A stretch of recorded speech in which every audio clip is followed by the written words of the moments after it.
Hey everyone, welcome back to another quick how-to. In this video, we're going to show you how you can transfer files from your mobile to laptop wirelessly. So first up here, you just need to install the Wi-Fi FTP server app.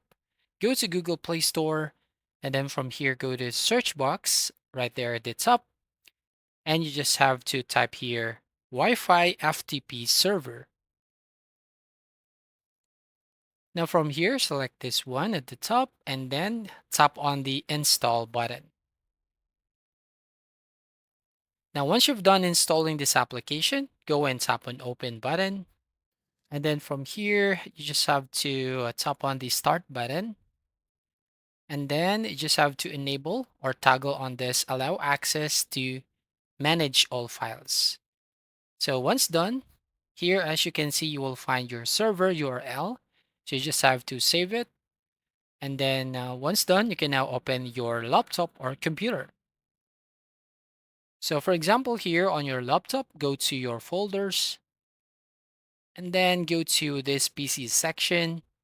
And from here, go to the blank space, right click. So from here, so right click and then click on this add a network location. And then click on next button at the bottom right and select it. Choose a custom network location. Click next.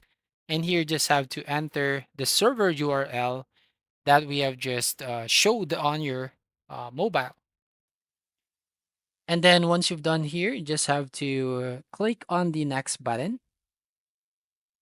right here at the bottom right. And then here you'll find all your folders from your mobile. So just check this login anonymously and then click on the next button. And then you can type a name for this network application. So in this case, I'm going to type Android phone and then click next. And now here, just check that and click on finish. And there you go. It will now open up your folders from your mobile phone. Then you can copy and paste to your laptop. That's all. Thank you for watching. Please like and subscribe. See you in the next video.